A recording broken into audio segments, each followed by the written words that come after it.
السلام عليكم اخوتي وخواتاتي mes frères mes sœurs. كل عام وانتم بخير. avant tout الله يرحم الشهداء الشعب الصحراوي اللي راه في كفاح لتحرير ارضه.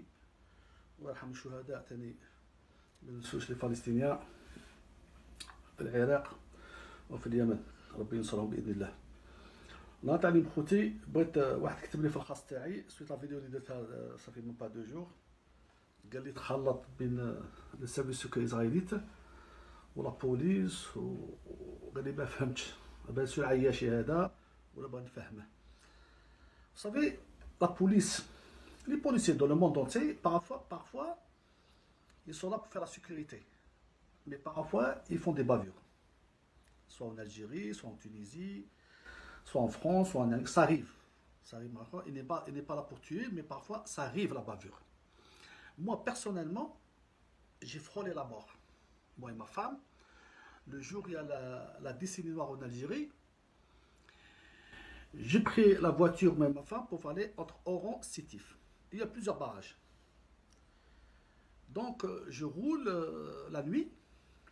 Il y a un certain moment, il y a un barrage. Et quand on arrive à un barrage, il faut éteindre la lumière. Inch'Allah, l'auto à l'intérieur. On roule doucement. Et des fois, nous, on vit en Europe, en l'étranger, des fois, nous sommes. J'arrive jusqu'à le barrage et j'ai freiné. Le gendarme, heureusement le gendarme, c'est des professionnels. Donc j'ai arrêté, tout de suite ils ont fait matricule, tout ça. Après j'ai dit le gendarme, il m'a dit, mais ça va pas. Ça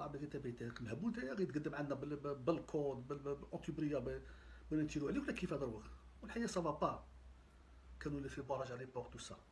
Donc ربي كتب انا مرتي ما متناش. Mais quand les gens tirent, c'est pas tirer, ça se peut une voiture, c'est des irhabiyin, c'est des terroristes, ils vont tirer sur nous. Donc on va, qui va pour le premier il va mourir. On a frôlé la mort. Qui a dit à les deux gendarmes français qu'ils étaient dans le territoire français en Israël. Ils étaient rentrés, les services secrets israélites, ils étaient tabassés, menottés, humiliés. Ils ont humilié le peuple de France, ils ont humilié la République, ils ont humilié les unes de la République de France, et le drapeau français, et les salopards dans les médias, ils ont parlé 2-3 jours, et le silence total. L'affaire de l'Algérien qui vont être expulsés en Algérie, les médias ils ont fait pression sur le ministre. Cette pression, ils ont accéléré les procédures. Non-respect à le droit international, non-respect à le droit européen, non-respect même le droit français et non-respect des accords signés entre l'État algérien et l'État français. Cette pression qu'ils ont fait les médias sur le ministre, il a commis une faute.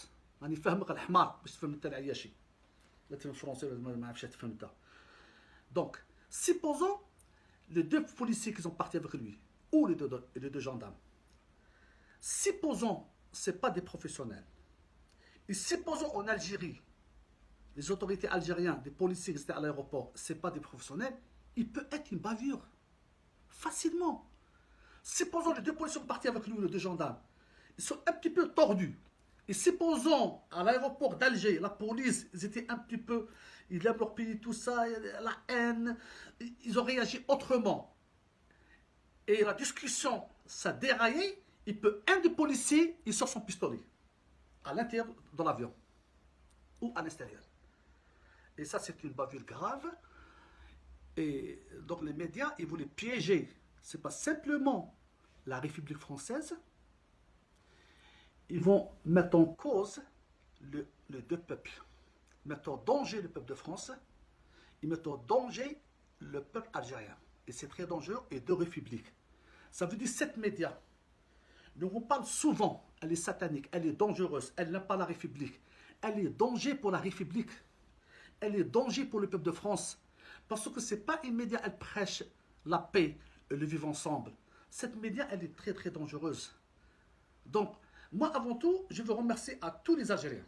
Alhamdulillah, alhamdulillah, alhamdulillah, qu'il y a un consensus. C'est la première fois dans notre histoire depuis l'indépendance. Le peuple algérien, il vit au Canada, en Espagne, en Amérique, en Portugal, en Turquie, en Afrique, l'Afrique du Sud, en Algérie, en France, c'est la première fois dans l'histoire qu'il y a tous les Algériens, ils sont tous d'accord qu'on est menacés. Parce que dans le passé, on n'était pas d'accord, nous les Algériens. Hein. Il partait, il dit oui, il partait, il dit non, c'est pas vrai, c'est la manipulation, nanani. Et c'est la première fois. Et le problème qui dit tous les Algériens, gars les catégories, toute profession, professeur, chercheur, homme d'affaires, peu n'importe son métier. Et pourquoi maintenant les médias françaises, eux, ils font des enquêtes comme nous. Elle est très importante. Ils réfléchissent comme nous, ils font des enquêtes. Qu'ils ont vu la majorité des Algériens en France, plus de 4 millions, 99%, ils soutiennent l'État algérien. Ils soutiennent notre président, ils soutiennent notre armée, ils soutiennent la République, ils savent que danger, ça vient du sionisme international.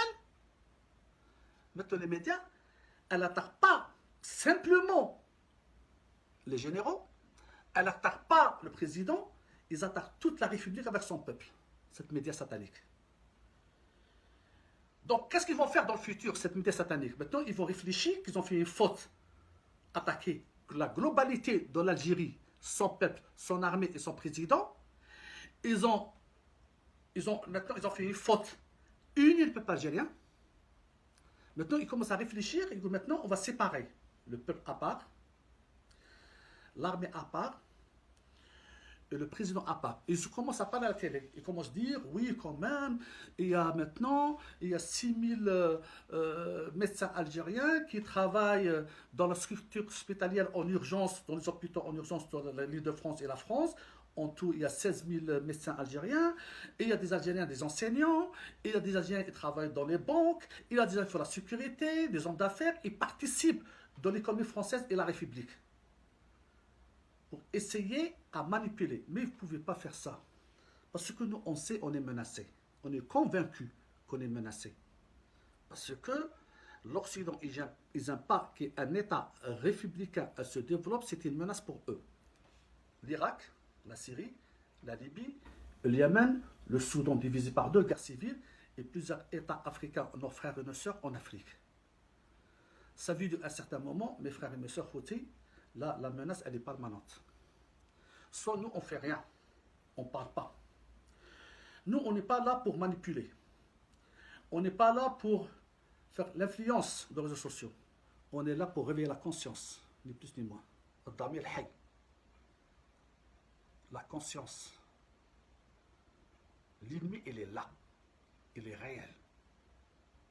Qu'ils ont vu qu'il y a une avancée économique, une avancée diplomatique, une amélioration en Algérie, ça concerne le pouvoir d'achat, ça concerne beaucoup de secteurs. Et le développement, il dit, l'Algérie, elle devient une menace. Non, elle n'est pas une menace. Le peuple algérien, l'État algérien, notre président algérien, il défend les intérêts vitaux de notre République. Et l'Algérie, c'est un bouclier. Ce n'est pas simplement pour le peuple algérien, elle est bouclier pour le Maghreb et pour l'Afrique. Ça veut dire elle tombe l'Algérie, elle tombe le Maghreb, elle tombe le Maghreb, elle tombe l'Afrique. Ça veut dire la menace, elle est réelle. Elle est sérieuse. C'est pour ça que j'ai dit tout Algérien qui réfléchit, il peut quitter ce pays et le quitte. Moi, je ne suis pas avant de la retraite. Je suis jeune. C'est pendant que j'ai 30 ans, 32 ans, 28 ans, 40 ans, je commence à réfléchir quitter ce pays. Parce que si pendant les Algériens ils vont partir, là, la France elle est en difficulté grave sur tous les plans. Santé, l'éducation, sécuritaire, tous les métiers en difficulté. Donc, c'est vrai, on n'est pas chez nous ici. Vous avez resté un certain 32 ans commis des crimes en Algérie et le génocide, tout ça. Nous, on va rester moins de un certain 32 ans et on va partir. Mais nous, on a participé dans l'économique, on a payé les impôts ici en France. Tandis que vous avez commis des crimes en Algérie. C'est la France, elle demande pardon. Toute l'Afrique sont s'exprime. C'est la France, elle a des comptes à rendre à l'État algérien et tous les Africains. يا خوتي des Algériens, كوم نديروا والو حنايا وما نهضروش. وسي بوسو par malheur, il y a malheur. سي بوسو un petit exemple تفهموني. واحد عنده دراهم بخير عليه، ما نطولش عليكم. وعنده امه مريضه ولا بوه مريض وجا شويه غاده. ويا العمر عبد الله قاعد نموتوا. السيبوزون يفي rien. بوه يموت ولا امه تموت. Après il y a des remords. يقول كان عندي دراهم وما درتش nécessaire pour mon père, pour ma mère, pour faire un bilan, elle fait ça. Il y a de remords dans sa tête. Supposons on fait rien. Nous les Algériens, on parle pas. Soit des médecins, soit des enseignants, soit des hommes d'affaires, les penseurs algériens, des journalistes, les Algériens ils sont sur tous les métiers en France, les Algériens au Canada, en Espagne, à l'intérieur de le monde entier. Soit on ne fait pas notre devoir pour éveiller la conscience, pour être solidaire entre nous, pour protéger notre pays, pour laisser quelque chose à nos enfants dans le futur. Supposons ils vont rentrer dans le chaos, l'Occident, et à la tête, le lobby français. Vous savez, l'Irak, ça fait 20 ans, ils sont en guerre civile, en guerre totale. La Syrie, plus de 20 ans l'Irak. La Syrie, plus de 15 ans. La Libye, plus de 15 ans. Le Yémen, le Soudan, et la rentrée encore pour 15 ans. Ça fait ces États qu'ils ont détruits, et c'était détruit par l'Occident, mais ils ont 20 ans à 30 ans, il faut la créer. Imaginez, nous, on va rentrer dans une guerre civile. سلكنا منها بشعرة. سير كبير ما طولش والحمد لله ربي. كانوا رجال صالحين والشعب كان واعي. Ça veut dire la menace, elle est réelle, elle est sérieuse. Cette menace réelle et sérieuse. Cet affrontement politique, diplomatique avec la France ou les États qui suivent la France, on n'a pas le choix. Il faut tout l'algérisme, on n'a pas le choix. Cet affrontement, comme on dit, dans le futur, ils ne sont pas à la hauteur. Parce que l'Irak va s'améliorer. Donc, ما عندناش كيما نقول لكم انا خوتي ما عندناش de la communication à maîtriser. Comme maintenant on a toujours on fait d'exemples de l'Irak, la Syrie, le Yémen, le Soudan, plusieurs États africains, le génocide. Ils ont compris qu'on ne fait rien du tout. On va laisser le danger pour nos enfants. Ça veut dire la menace, elle est réelle, elle est présente. Chaque Algérien, il soutient son peuple, son devoir, il soutient sa patrie. هذه كان في الإسلام أن الله والرسول والوطن أبخي الوالدين باسكو حنايا جدودنا كي حاربوا الاستعمار خلاو النساء تاعهم وخلاو ولادهم لوغ فام اونسات وخلاو المال اللي عندهم وطلعوا للجبل وماتوا الله يرحمهم الجنة واللي راهم حيين راهم كبار ربي يعيشهم. Ça veut dire soit on va mourir pour notre patrie, on va défendre notre patrie, chacun في الموقع اللي يكون فيه, surtout les réseaux sociaux qui réveille la conscience algérienne. بركوكم من مقنعوا من الدنيا. كل واحد يحمد ربي الموقع اللي يكون فيه. سواء في الجزائر سواء في الخارج. Mais il faut toujours en parler. Il faut qu'on ait une pensée collective. Une pensée collective positive à notre nation. الحمد لله هذا المشاكل اللي مشوا ضرب مع فرنسا a commencé à souder le peuple algérien. Ensemble, on combat le mal. Et avec nos frères maghrébins, et avec nos frères africains. Le lobby français, ils mettent en otage la République et le peuple de France, c'est la responsabilité de la République élue par le peuple et c'est la responsabilité du peuple de France, ce n'est pas notre responsabilité. J'ai dit un message à tous les Algériens côté, quelqu'un qui peut quitter ce pays avant 2030, il commence à réfléchir de maintenant. نهار اللي قلت لكم باللي الجزائريين غادي يذبحوهم في المغرب كان يستحق عليا يذبحوهم كاع وهنا ثاني اللي ما يخرجش دراهم à l'avance غادي يذبحوه. Pensez-vous quitter ce pays? On n'est pas aimé, pensez-vous. اللي عنده باقي له 2 3 ans 4 ans à la retraite يدمر حتى يوصل à la retraite, il est encore jeune, il réfléchit très très bien. Dans la vie, on vit une fois, pas deux. Donc, il faut penser où il y a la vie, où il y a le vivre ensemble, où il y a l'amour dans la nation. Ici, il n'y a rien. La haine, elle est permanente. Salam alaikum,